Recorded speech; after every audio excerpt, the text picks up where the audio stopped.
Chapter 12. Alice's Evidence. "Here!" cried Alice, quite forgetting in the flurry of the moment how large she had grown in the last few minutes, and she jumped up in such a hurry that she tipped over the jury box with the edge of her skirt, upsetting all the jurymen on to the heads of the crowd below, and there they lay sprawling about, reminding her very much of a globe of goldfish she had accidentally upset the week before. "Oh, I beg your pardon!" she exclaimed in a tone of great dismay, and began picking them up again as quickly as she could, for the accident of the goldfish kept running in her head, and she had a vague sort of idea that they must be collected at once and put back into the jury box, or they would die. "The trial cannot proceed," said the king in a very grave voice, "until all the jurymen are back in their proper places. All," he repeated with great emphasis, looking hard at Alice as he said so. Alice looked at the jury box and saw that, in her haste, she had put the lizard in head downwards, and the poor little thing was waving its tail about in a melancholy way, being quite unable to move. She soon got it out again and put it right. "Not that it signifies much," she said to herself. "I should think it would be quite as much use in the trial one way up as the other." As soon as the jury had a little recovered from the shock of being upset, and their slates and pencils had been found and handed back to them, they set to work very diligently to write out a history of the accident, all except the lizard, who seemed too much overcome to do anything but sit with its mouth open, gazing up into the roof of the court. "What do you know about this business?" the king said to Alice. "Nothing," said Alice. "Nothing whatever?" persisted the king. "Nothing whatever," said Alice. "That's very important," the king said, turning to the jury. They were just beginning to write this down on their slates, when the White Rabbit interrupted.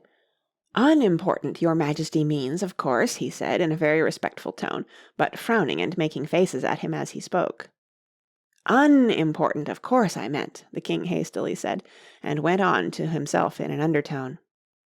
"Important, unimportant, unimportant, important," as if he were trying which word sounded best. Some of the jury wrote it down important and some unimportant. Alice could see this, as she was near enough to look over their slates. "But it doesn't matter a bit," she thought to herself. At this moment the king, who had been for some time busily writing in his notebook, cackled out, "Silence!" and read out from his book, "Rule 42. All persons more than a mile high to leave the court." Everybody looked at Alice. "I'm not a mile high," said Alice. "You are," said the king.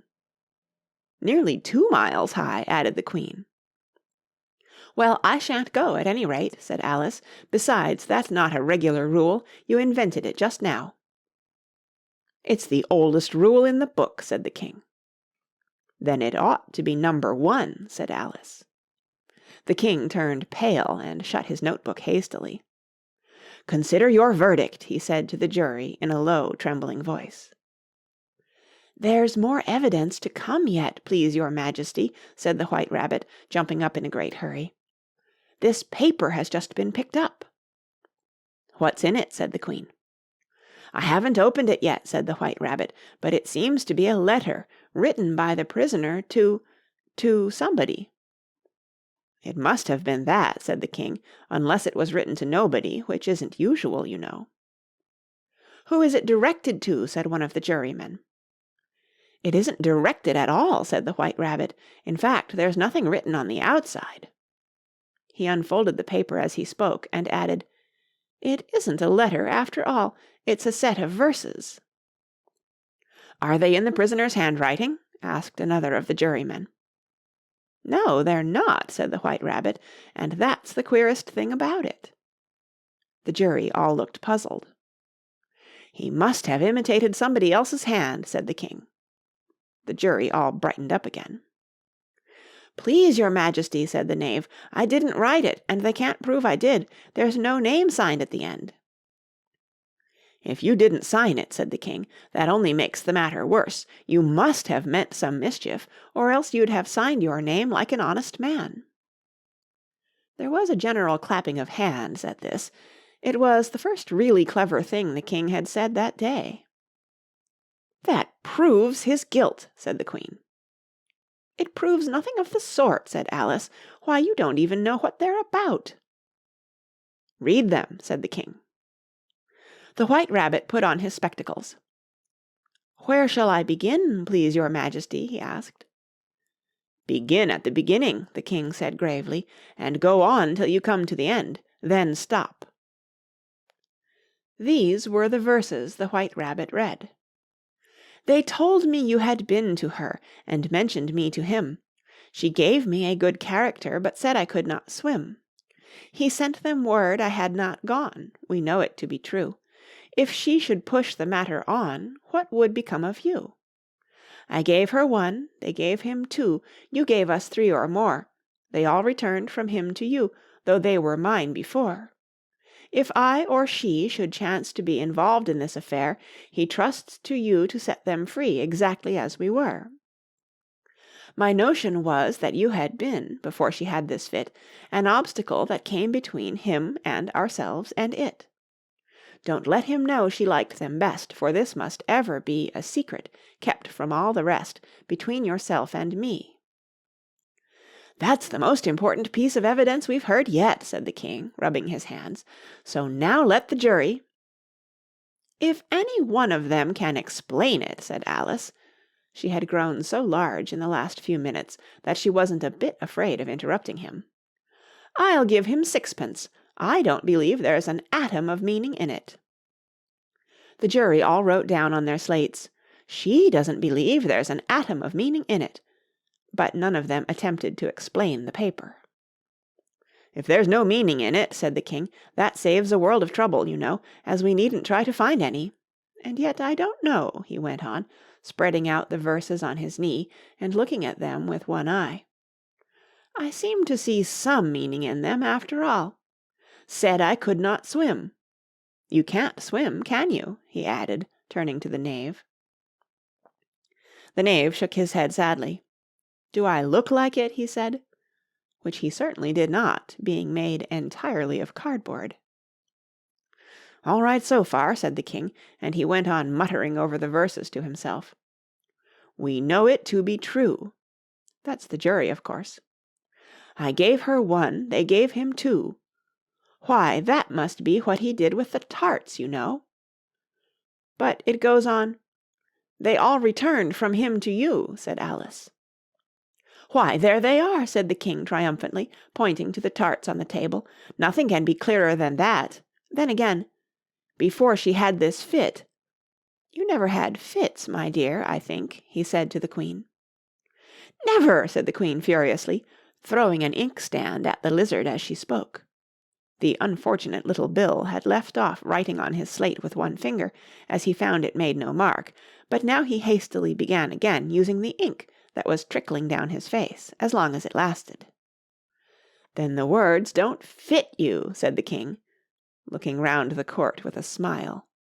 There was a dead silence. "It's a pun," the king added in an offended tone, and everybody laughed. "Let the jury consider their verdict," the king said, for about the 20th time that day. "No, no," said the Queen. "Sentence first, verdict afterwards." "Stuff and nonsense," said Alice loudly. "The idea of having the sentence first." "Hold your tongue," said the Queen, turning purple. "I won't," said Alice. "Off with her head," the Queen shouted at the top of her voice. Nobody moved. "Who cares for you?" said Alice. She had grown to her full size by this time. "You're nothing but a pack of cards." At this the whole pack rose up into the air and came flying down upon her. She gave a little scream, half of fright and half of anger, and tried to beat them off, and found herself lying on the bank with her head in the lap of her sister, who was gently brushing away some dead leaves that had fluttered down from the trees upon her face. "Wake up, Alice dear," said her sister. "Why, what a long sleep you've had." "Oh, I've had such a curious dream," said Alice, and she told her sister, as well as she could remember them, all these strange adventures of hers that you have just been reading about, and when she had finished, her sister kissed her and said, "It was a curious dream, dear, certainly, but now run in to your tea. It's getting late." So Alice got up and ran off, thinking while she ran, as well she might, what a wonderful dream it had been. But her sister sat still just as she left her, leaning her head on her hand, watching the setting sun and thinking of little Alice and all her wonderful adventures, till she too began dreaming after a fashion, and this was her dream. First she dreamed of little Alice herself, and once again the tiny hands were clasped upon her knee, and the bright eager eyes were looking up into hers. She could hear the very tones of her voice, and see that queer little toss of her head to keep back the wandering hair that would always get into her eyes, and still as she listened, or seemed to listen, the whole place around her became alive with the strange creatures of her little sister's dream. The long grass rustled at her feet as the white rabbit hurried by. The frightened mouse splashed his way through the neighbouring pool. She could hear the rattle of the teacups as the March Hare and his friends shared their never-ending meal, and the shrill voice of the Queen ordering off her unfortunate guests to execution. Once more the pig baby was sneezing on the Duchess's knee, while plates and dishes crashed around it. Once more the shriek of the Gryphon, the squeaking of the lizard's slate pencil, and the choking of the suppressed guinea pigs filled the air, mixed up with the distant sobs of the miserable mock turtle. So she sat on with closed eyes, and half believed herself in Wonderland, though she knew she had but to open them again, and all would change to dull reality. The grass would be only rustling in the wind, and the pool rippling to the waving of the reeds. The rattling teacups would change to tinkling sheep bells, and the Queen's shrill cries to the voice of the shepherd boy, and the sneeze of the baby, the shriek of the Gryphon, and all the other queer noises would change, she knew, to the confused clamour of the busy farmyard, while the lowing of the cattle in the distance would take the place of the mock turtle's heavy sobs. Lastly, she pictured to herself how this same little sister of hers would, in the aftertime, be herself a grown woman, and how she would keep, through all her riper years, the simple and loving heart of her childhood, and how she would gather about her other little children, and make their eyes bright and eager with many a strange tale, perhaps even with the dream of Wonderland of long ago, and how she would feel with all their simple sorrows, and find a pleasure in all their simple joys, remembering her own child life and the happy summer days. The end. That's the end of Alice's Adventures in Wonderland by Lewis Carroll. Read by Kara Shallenberg.